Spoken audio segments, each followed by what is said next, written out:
Hey, this is Rich. I thought I would give you a brief overview of how you can get searches and what you can do with them, how you can save them, and even schedule a tour, whether it's an open house or a private showing. So take a look at the video. Let me know if you have any questions. Hope you find it helpful. Thanks.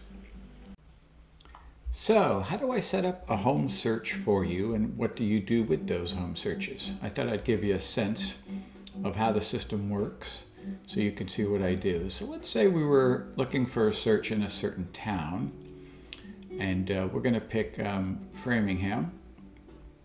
And so alphabetically we go through and we find Framingham, we put that in. If there's anything already in the city, we remove it. We close that down. Then we want to look at houses in a certain price range. So let's say in this case we're willing to look anywhere from 300 to 500,000. So we put in a price range. We need to know how many beds we're looking at, and here we are, 1 plus, 2 plus, etc. We'll put 2 plus, 2 plus. And now we say, are we looking at single families, townhouses, condos, etc. Let's say we're really interested in a single family house. In order to preclude the search from getting too long, we won't include all the pending sales, because if it's already sold, why bother looking at it? We're not going to look at foreclosures in this case. New construction, sure, we'd consider. Fixer-upper, no, I'm not really in the market for that. Distinctive property, that's generally actually over $1 million house, so the budget really fights that, so it doesn't really matter. Age restricted has to do with adult communities 55 and over or 62 and over, which are both a thing in Massachusetts. So if you're not looking for that, we'll turn that off. You can see there are some other things that we can do if you're looking for a vacation home. It's not uncommon to have oceanfront or pondfront or something like that. We can specify central air, central heating. We can specify the style to some extent.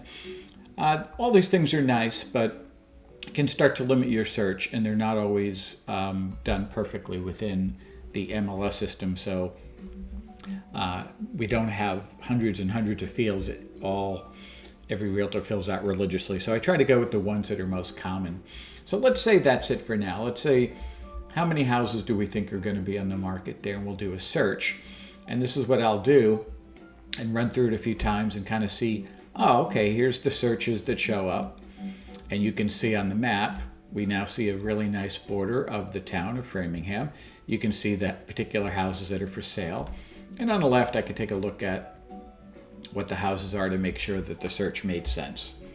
I can look at this in a list form instead. And there we go. And then we can sort it. I'll typically sort it by price, either low to high or high to low. And then you can get a sense for what's in a market. And so later, when you get the search, it's going to look a little bit more like this, but we'll take a look at that in a minute. All right, so let's say recommend the search. I might put a note like, hi Rich, thought you might like these homes. Take a look. And if you like a home, save it. That gives it a heart. And if you want to see a home, then say, I want a tour. And then I'll be able to set up a date and time when we can do that. And I'll say, email this recommendation. All right, great. Now that recommendation should go to you. I'm using myself as a test case, so I'll sign out of this as me, close up that app.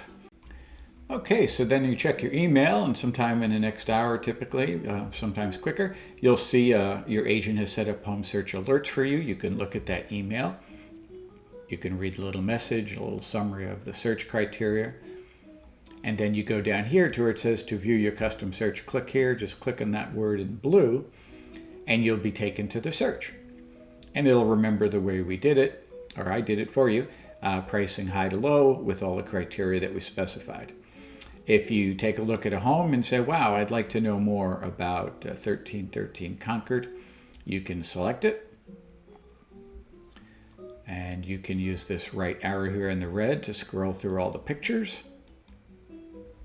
That's an interesting picture.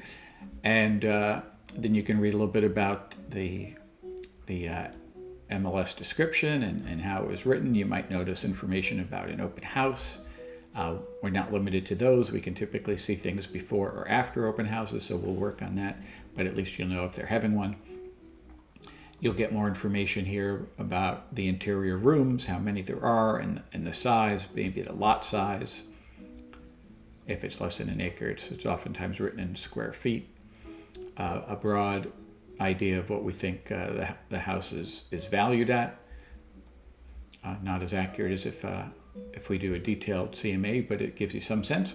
A little bit about the school systems, some information from the public record, like when this house was built. This one was built in 1817. A little mortgage calculator, so you can do a quick check on, hey, how much will this cost me, depending on how much I put down, etc.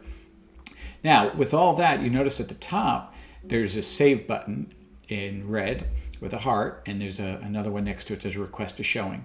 These are really important to use as we work together. So if you hit save, it says, yeah, this is not a bad home. This is a potentially good home. This is one I would consider. I want to save this. That will make it easier for you to find again, to see your saved homes, and you'll know which ones you saved, and it also will tell me. So I'll start to get a better sense for, these are the homes that Rich likes and doesn't like. The effect of that is to put a heart on it. You'll see a red heart here. Another thing you can do at any point, either at the top of the screen or the bottom, is hit request a showing.